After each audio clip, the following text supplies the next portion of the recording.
You're listening to the Sales Today podcast, and I'm your host, Fred Copestake. On this podcast, we explore how sales professionals can develop a more modern approach to selling, the application of virtual and hybrid selling techniques, how to create meaningful business relationships, and much more. And welcome to this episode of the Sales Today podcast, where I'm delighted to be joined by Douglas Cole. Douglas is the author of the Sales MBA, How to Influence Corporate Buyers. And when I A, saw the title about corporate buyers, and then B, saw this is all about how salespeople are strategists, change agents, and decision architects, I knew we had to talk. So Douglas, welcome. Thank you. It's great to be here. Now, and the first question before we get into what those things actually mean, because I have an idea on these, I want to see whether we're on the same page, is why did you write the book though? I love asking other authors this. Yeah, Why did you do it? It's a fairly masochistic thing to have done. I will admit that. And I guess the one way to describe it, I was thinking about this recently when I was listening to a podcast with Tyler Cowen, and he was describing the world as being roughly divided into these two camps of people who are competitors and people who are obsessors. And, the competitors are just always thinking about how they stack rank against others. And the obsessors they can't get their minds off certain topics. And that's me, I would say. I'm a natural obsessor. There are certain things that just eat away at me. And when I moved into sales from consulting, I immediately started to think about how do I make sense of this world, which is so different from the consulting world I left behind, and trying to tease out the underlying first principles of the craft of sales. And so I went on this journey and tried to do that. I spent a lot of time putting together these learning modules for the global team in LinkedIn. It was called the Mini MBA in Sales. And I was trying to distill these principles. And that then ultimately led to my realization that it probably should be captured in book form. And so that's when I took some time off to just do the writing. That's good. So you actually took time off. You weren't kind of doing it. You went up early in the morning and like bed late at night. Was it time off, sabbatical type thing? I decided to take a quarter off and just batch it and just go wild, get it done. Yeah. I read book 2 pretty quickly, and it's hard. Those days when there's like thousands of words flowing. It's brilliant. Yeah, I didn't have many of those. I did because I was copying it from checks from the other book. But then there was a couple where there's like 2 hours, 400 words. Amazing. Right. That's good stuff. It's good stuff. So, it's kind of the book that you wish you could have read to go into the job that you were doing. Yeah. Well, I think that generally what happens when you go into a complex domain is that you initially have a very simplistic understanding of what's going on that then gets completely overturned and complicated by your experience. But ultimately at the other end, you emerge with a simplified understanding of what's going on. And that's what this book is an attempt to do. It's trying to bring it down to 3 organizing principles. But yeah, I would have appreciated it for sure, but I had to go through the pain of learning it myself, I think. But that is the skill, isn't it? If you can take something and simplify it, rather than just make it even more complicated to try to make yourself look clever, that isn't clever, I don't think. I can make something, that's really simple. Yeah, and it took a lot of blood, sweat, and tears. So let's have a talk then. So this kind of broad overview of like salespeople are strategists, change agents, and decision architects. So talk me through that just a little bit. Yeah, well, keeping in mind, of course, that what I'm talking about is specifically the world of B2B sales, which it is its own challenge, right? Compared to, let's say, a real estate agent or something like that. Yeah.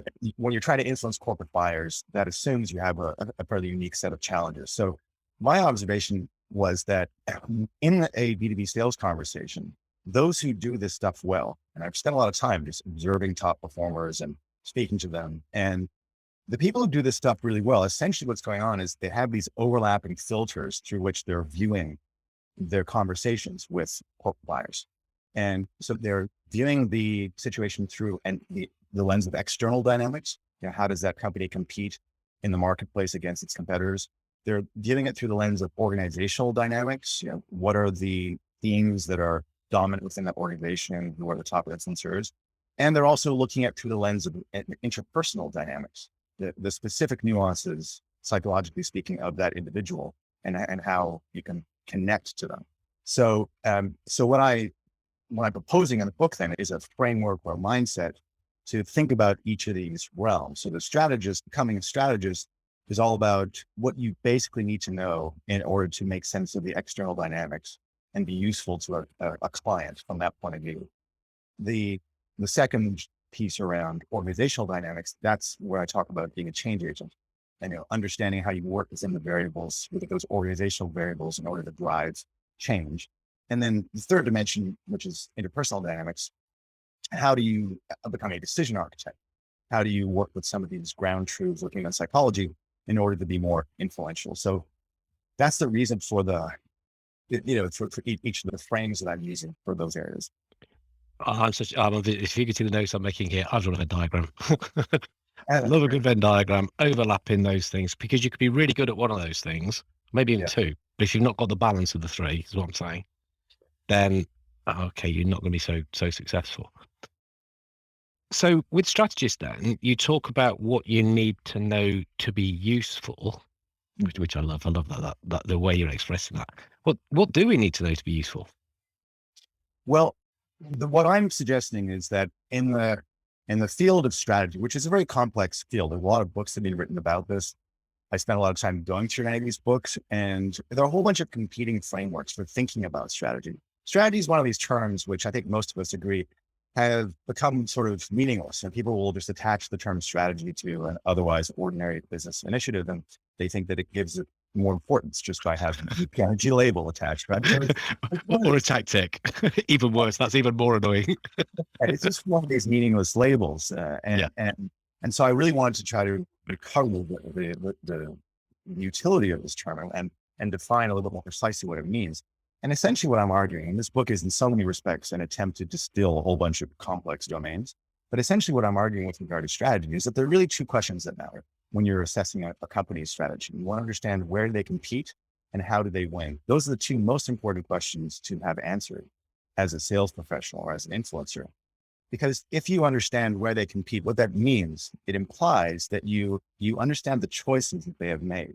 You've understood that they have decided to focus on this particular segment, or that they've defined this particular persona as their key buyer for the business. And so that you by knowing where they're competing, you also by implication understand the vast expanse where they're not competing. And so it gives you focus.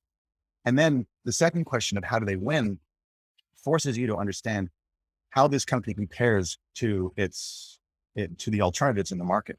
What are the comparative strengths and weaknesses of this particular company versus its competitors? And I think when you understand that, you can legitimately claim to have a strategic conversation with the client.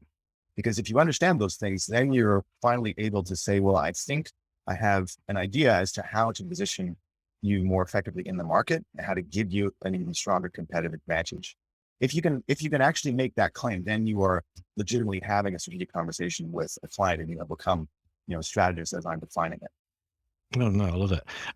Part of me's thinking that if you can't do some elements of that, what right have you got to even go and be talking to them about anything? What value are you going to bring to the table? You're just going to waste time, aren't you? Absolutely, absolutely, and that's especially true when you are trying to speak to people who are in the senior ranks, Yeah. right? Fine, perhaps if you're talking to some mid-level manager or frontline worker who doesn't really care, but if you're talking to someone whose opinion and whose authorization perhaps is critical to getting a deal done, you need to be able to talk the language of strategy. Otherwise, you are just automatically relegated to the ranks of the insignificant. Right? So the strategy is the language that is used to allocate resources and people within a company. And those decisions are based on a clear understanding or clear answer to those two questions. It all really stems from that, ultimately. Oh, I love it. Where do they compete? How are they winning?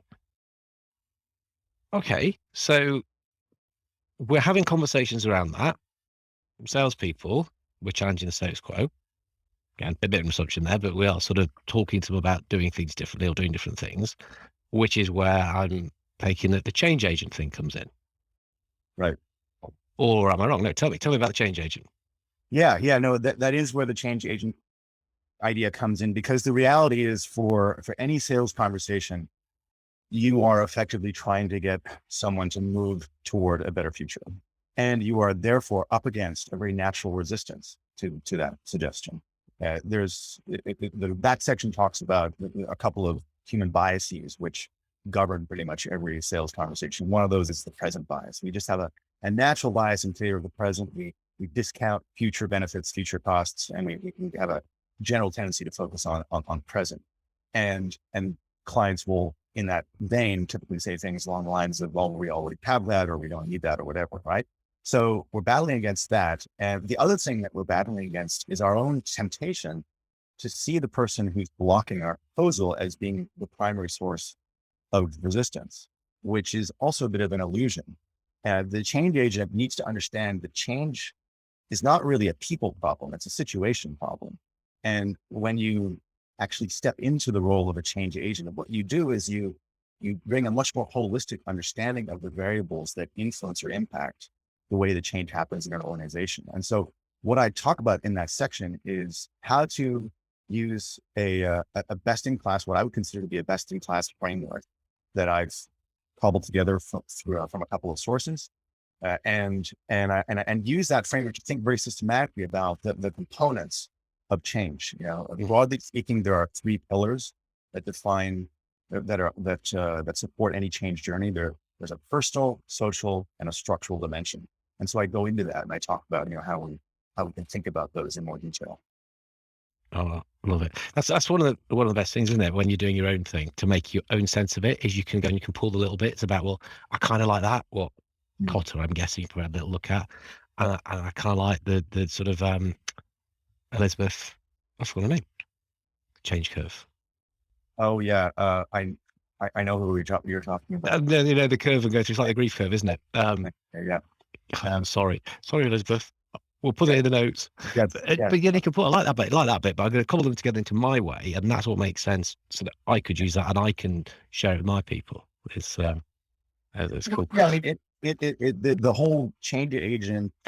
I think what I'm trying to do in general with many of these sections is just to provide some structural rigor for the way that people approach a sales challenge. There's a general sense, I think, within the sales industry that there's just so much customization, and that's appropriate. But what I'm trying to do, and the whole reason why I'm calling this a sales MBA, is that I do believe that there are some university applicable frameworks that should apply to most B2B sales conversations. And so it's all about an attempt to bring to the reader some of these best-in-class frameworks that do provide some conceptual scaffolding for your work.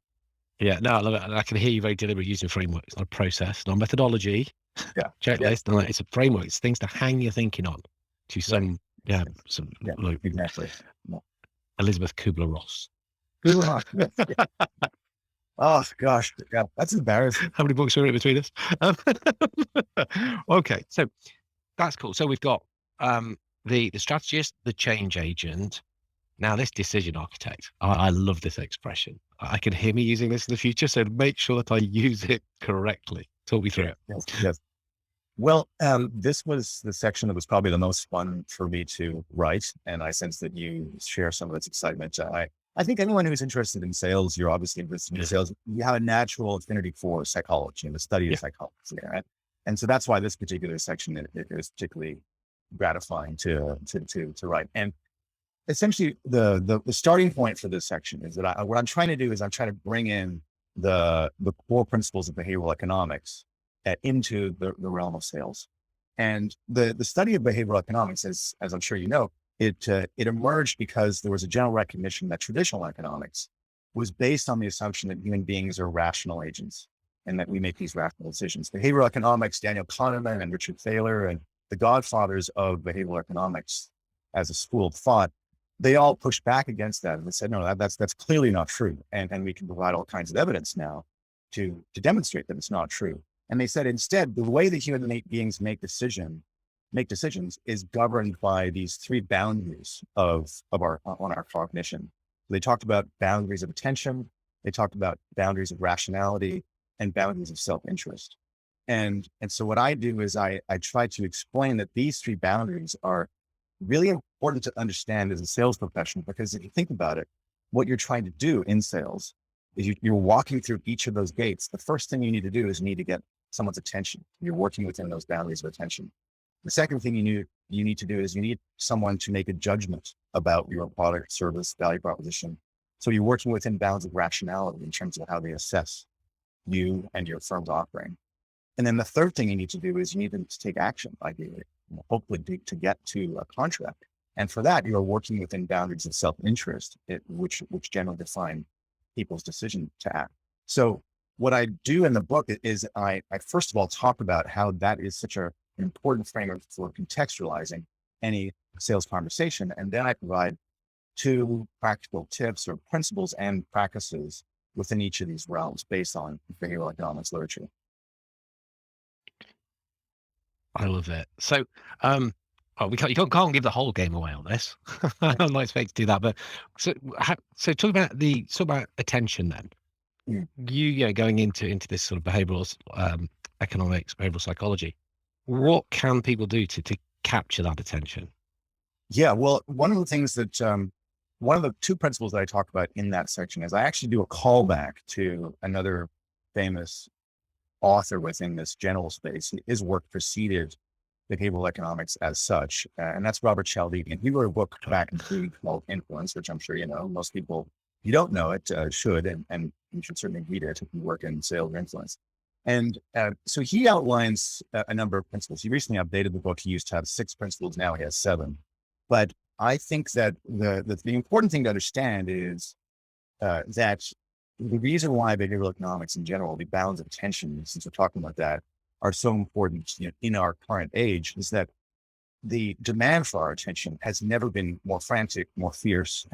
And for that reason, the challenge of getting someone's attention has never been more difficult. And so what I'm trying to say is when you are engaged in the act of trying to get someone's attention by writing an email, for example, go back to these influence levers, because these influence levers that Cialdini talks about are basically shorthand for they're shorthand cues for the way we think about things, the way we process information. We just don't have time, and increasingly have less and less time to think systematically and methodically about things that arrive in our inbox. We think very quickly, we make snap judgments based on instinct and impulse and intuition. And so it's very important to understand what informs that intuition. And this is exactly what Cialdini helps us do. He helps us understand these 7 levers, which are social proof, authority, consistency, likability, reciprocity, scarcity, and unity. And what I do is I quickly define what each of these things means. And then I just give a practical example. And I took it from one of my former colleagues who once wrote a brilliant prospecting email that got an instant response from one of our prospects. And it's a short email. It's only 3 paragraphs long, but it is just textured with these influence levers. It brilliantly integrates social proof and authority and likability and reciprocity and scarcity. They're all in there. And what's so interesting when you see it actually when you see it live, you see it in action, you start to observe that the addition of these influence levers has not just a linear impact as you add more than almost like a exponential or logarithmic impact as they coalesce and combine. So what I try to explain is that these influence levers are part of the furniture of our lives. They're everywhere, and we just need to be very conscious of the way in which we ourselves are susceptible to them and how we ourselves make use of them when we are communicating to our prospects and influencers. I actually literally keep a checklist on my desk at home where I have these written out, and it's just something. It's another gate that I have to get through. If I'm sending an important communication to someone, I'll just quickly glance at the influence levers and ask myself the degree to which I've thought about integrating those into the communication.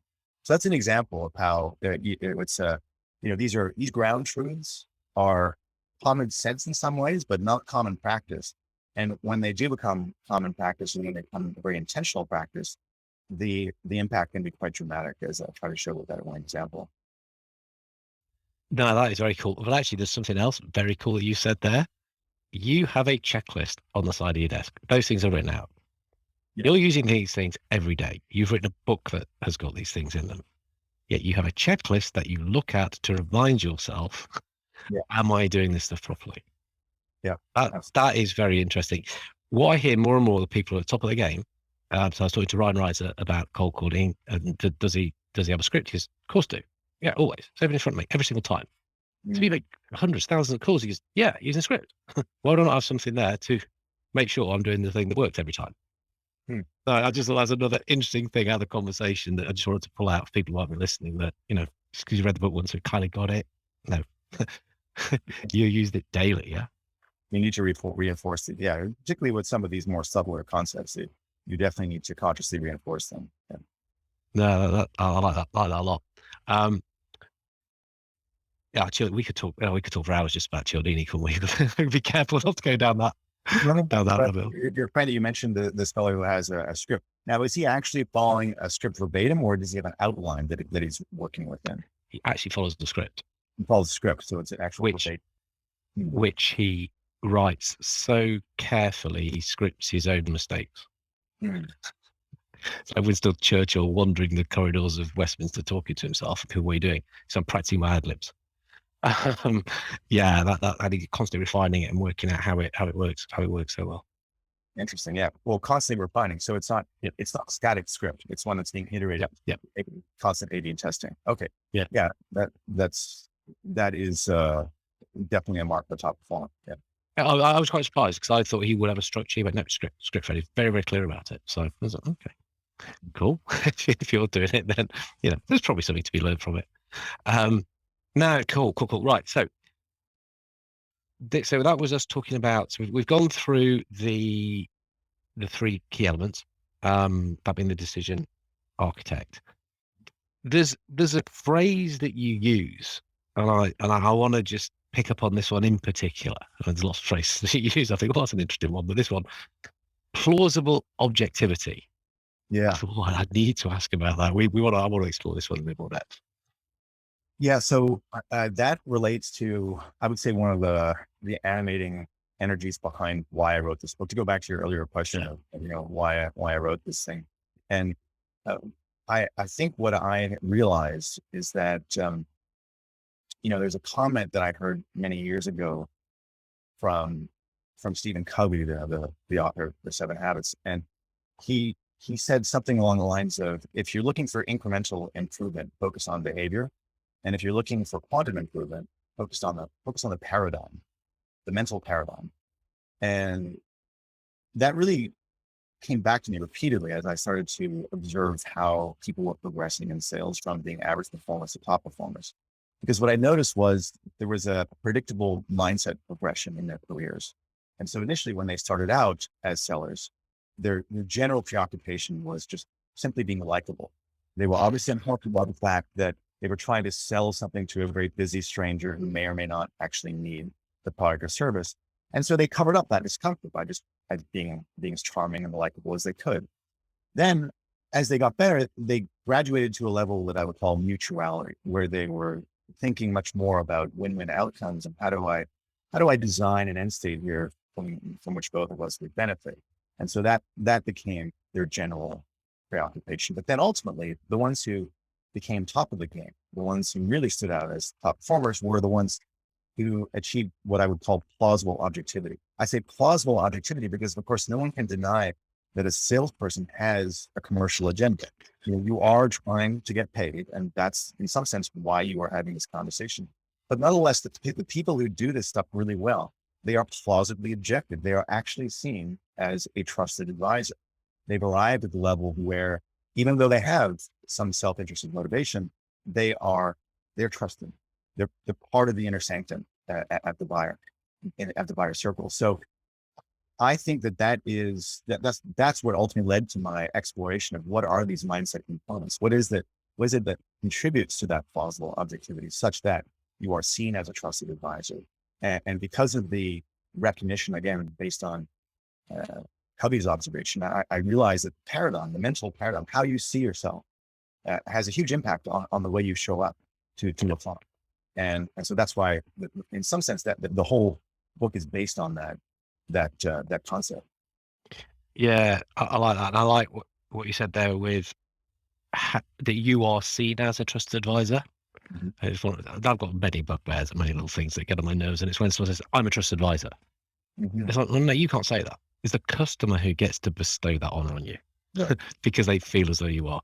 And Right. because you're doing things, saying things, acting in a way which makes them feel as though, yeah, you are actually more Right. objective almost than I expect a salesperson to be. Yes. Yes. Exactly. Exactly. I think one of those things, I mean, we hear people talk about it, and I know a lot of salespeople think this is just bonkers. Nobody does this except you, I'm sure will know people who do, I do, who will turn to people and say, you know what, I don't think I'm the best or my solution is the best thing for you in this instance. You probably want to go and speak to this guy. I can make the intro for you. And customers are just like, what? You turning business away? I'm not turning it away. No, I don't want it. But for you to do what you're trying to do, this is a better option. That's the kind of thing that earns you that status, isn't it? It is. Yeah, it is. And that flows directly from understanding these core three domains that I've talked about, especially Yeah. the strategy realm. Because again, if you understand where they compete and how they win, what that means is you understand who their target customer is, who the target buyer is. And if you understand that, then you can quite legitimately say to them, well, here's my assessment. I think this solution either works based on what you're trying to accomplish with your people or not. And there certainly have been many examples. For instance, in a LinkedIn context, we had a solution that was that is designed to serve B2B sales professional, sales navigator. And there've been many occasions where we've gone to a customer and said, "You're just not the right customer for us because you're ultimately trying to interact in more of a B2C environment. That's not really the use case, and so we're not going to try to persuade you that this should be Yeah. again." So And they thought you were crazy. yeah, But then you don't want to be like, then have the reputation. Oh, they sold me this stuff, didn't work. They're a bunch of bad guys. Um, uh, cool. So that's the objectivity bit. The mutuality bit, yeah, we talk about win-win, we talk about have a lot. The likable bit, a lot of folk get stuck at this level, don't they? I- yeah, Do you find that they hide behind this expression, which depending on mood, I mean, I like it or hate it. People buy from people. yeah, And they kind of hide behind this, oh, I've got to go around and make friends with everybody. I'm like, yeah, but that's all you're doing. They're not going to buy from you just because they're your mate. In fact, yeah. some people get wound up by it. Or am I in a grumpy mood today? I think that's right. And again, it goes back to this whole issue of trust, and why is it that people trust another person? That in the concluding section of the book, I actually, after I've talked about these three realms, I go back to this question of trust and try to provide some more color on why it is that we trust people. And there's another interesting framework that I came across, which talks about the fact that we generally trust people when we perceive three things. We perceive capability, authenticity, and empathy. And in other words, we feel this person understands me. That's empathy. We feel this person knows what he or she is doing. That's capability. And we feel we're getting the real version of that person. So it's authenticity. And there's a natural inclination to just emphasize one of those dimensions. The empathy dimension, for example. So I really understand you. I really want to show I understand you.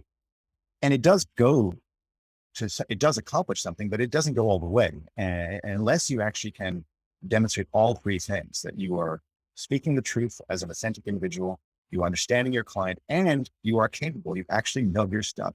You actually are making reasonable judgments and assessments that are of value to the client. Unless you can do all three of those things, you're not really going to be trusted. And so this framework of strategy and change agent and decision architect, well, I think it ties into this in a sense, and it ties into that sequence that we were just describing, and how people naturally start with likability because they usually begin with empathy, and then as they get to mutuality, that becomes more of an authenticity thing. This is the real me. That's the real you. Let's come to an agreement. And finally, as they round out the third component of trust, and they actually understand strategy and organizational dynamics and so on and so forth, then they fill in that third component capability, and they actually become a trusted advisor. So there is that overlap, I would say, with sort of a general trusted friend. do you, do you feel that sometimes people try to force these a little bit too fast? Yes. Yeah. So I'm kind of thinking, shall I say LinkedIn or not? Well, obviously, yeah, you work there. And, I see this a hell of a lot on LinkedIn, where there was a bit of a phase, wasn't there? And I'm not sure if we've come out of it yet, but authenticity became a bit of a, I don't know, watchword. People were kind of almost pushing the authenticity, being the real you, but against this vulnerability. And it was like, trying too hard.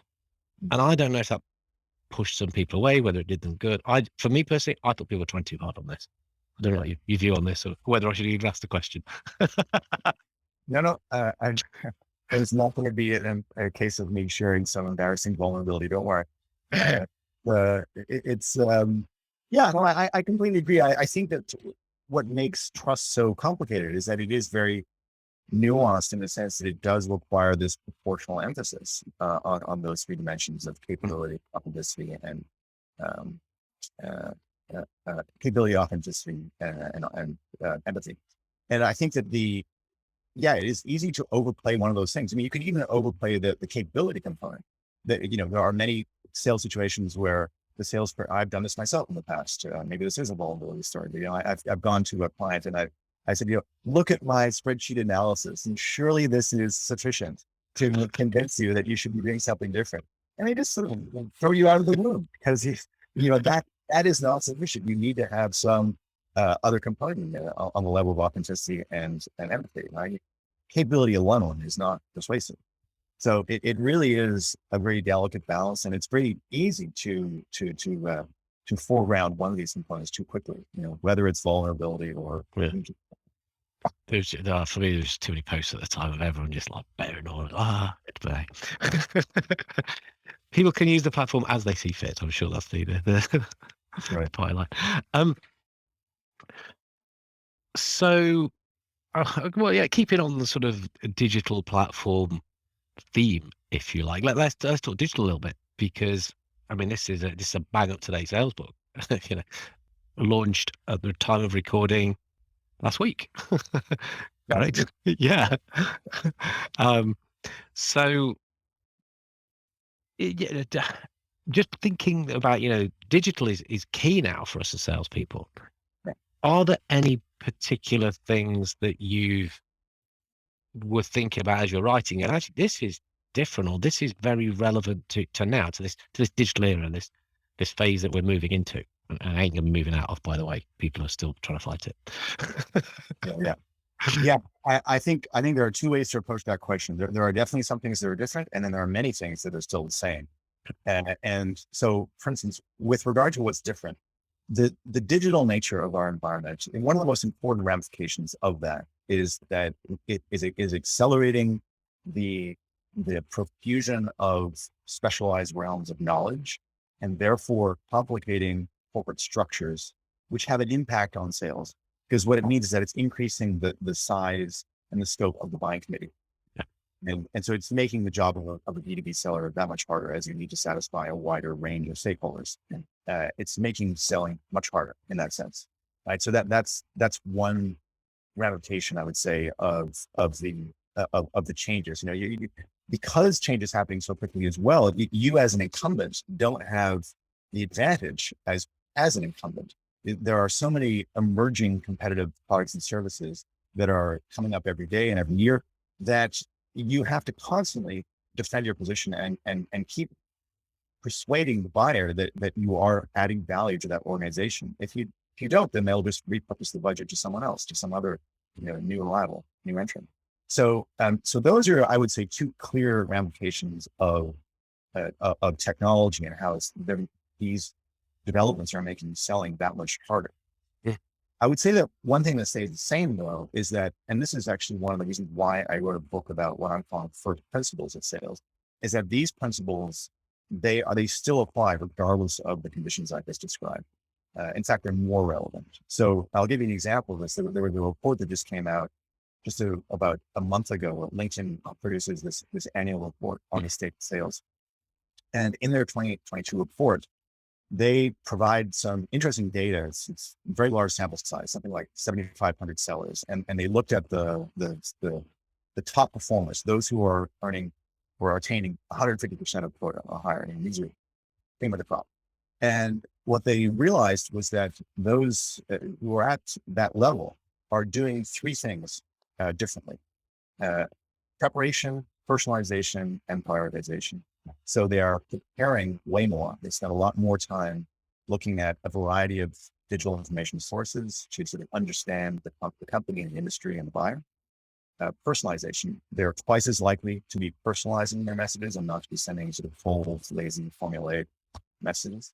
And then third, they prioritize. They actually spend less time selling compared to average performers because they made very clear and surgical decisions about where they're going to focus their time. And so I think these competencies of preparation, personalization, and priority, these are not new competencies. These have been around forever. These are, in some sense, basic competencies for any salesperson. But the digital world we're operating in now allows you to do those things very differently than they were done. And it's those who are doing them in a digitally forward way, let's say, who are generally much more successful. So I would say, those are the differences and similarities. No, could I just check what you mean by personalization? Oh yeah, sorry. There's a difference between a cold outreach where there's no common connection versus a personalization where there is some sort of common connection. Yeah. So they always look for some personal commonality. And then by this, the way I would always talk to people is about, it's not just, oh, I see you like cats. Yeah. It's, which is actually, that would work me, but there's a role where you went to such a university or whatever, it's relevant to you. You are the CRO at this company, and we know that this is a challenge which is going on in your world. That's what we mean by personalized, isn't it? Yeah, relevant. That's a very good point, and it's a distinction that's very much worth making. It's I would say it's actually not just determining that you have some sort of person in common, which is the most basic definition of personalization, but also just because we have so much more information now in this digital universe as to someone's movements in an online world, that personalization also means an understanding of the kinds of actions and movements this person has been making, and you can speak to that, showing that you're actually paying attention. Yeah. So I was chatting to a colleague, Moed Amin, and he said, if you're not researching properly now, if you're not preparing properly now, it's actually disrespectful and to a degree dishonest, because you're not even bothering that you're going to put some effort into one to someone, and then you're going to try and rob the time off them. And I thought, well, that's strong. But actually, the more I thought about it, I thought, what, I quite like that. Disrespectful, dishonest. Like, okay. Love it. Yeah, the mind committee one is also interesting, isn't it? Because the sort of, the tech is making that go up. More people's having to get involved in the decision. But in some ways, it's now easier to get to them all, because no longer do you have to wait until everybody's on site for that meeting that they have once a year to go and meet them. You can jump on a whole bunch of Zoom calls. We can record video that, if you send it to your champion, your sponsor, they're going to ping it through the organization. You can do quite a lot of cute things to nullify the effect almost, maybe. Yeah. I mean, I think I would say there's a limit though on the extent to which that's true, because there's it's what's known as the efficiency paradox, right? As you get more efficient with something, then the efficiency incentivizes overuse of that particular thing with it. And so, we've seen that in the pandemic, we've seen that, you're absolutely right. It's theoretically possible to communicate digitally with a much wider audience, but we've seen email response rates go down, and we've seen discontent with boilerplate messaging go up, right? And so what we've seen is just I think an extent to which that convenience or efficiency has been carried too far, and it needs to be rolled back a little bit. Which is why, again, that data about the top performers is so interesting. They do spend the time preparing and personalizing and prioritizing. Cool. So that is the LinkedIn State of Sales report, correct? Yeah. And that's available on I'm guessing in sales resources. Would that be where you find it? Yeah, you just Google LinkedIn State of Sales 2022. They'll find it. Or connect to anybody who's reasonably influential in the world of sales, and they've probably posted about it in the last couple of weeks. Yeah. Cool. So we can look at that. The book, remind us of the title. Yes, the book is The Sales MBA, How to Influence Corporate Buyers. You can buy it on Amazon. That's the primary channel right now. And if you do buy it, and if it does land in any way, I would love it if you would write a review. That's the best way to reach other readers by far. Writing a review will make you a friend forever, won't it? Seriously, no, we value them so much. Reviews. Yeah. How else can people get in touch? Well, best way I would say is on LinkedIn. I'm pretty active on LinkedIn, as you might imagine. So just connect with me on LinkedIn, and I'm happy to continue the conversation there. So Brilliant. But ideally, I missed the trick on this. What's the best way to contact me? By writing a review on my book website. That's a good one. No, I like that. We will drop a link into that UK and USA version. Put your LinkedIn profile also as a link on that. But Douglas, thank you so much for coming along and sharing. I've had to be really disciplined because any one of those principles I could have gone right down a rabbit hole on. yeah, But you've given a fantastic overview. Something that's going to be well worth a read. And I really do appreciate your time for coming along. well, thank you so much, Fred. Your enthusiasm for these topics is very apparent, and it makes it a very enjoyable conversation. So, thank you for having me. Our pleasure. All right then. Thank you for listening to the Sales Today podcast with me, Fred Copestake. If you enjoyed this episode, please subscribe for more and leave a review. If you didn't like it, also leave a review. It's all about feedback and learning.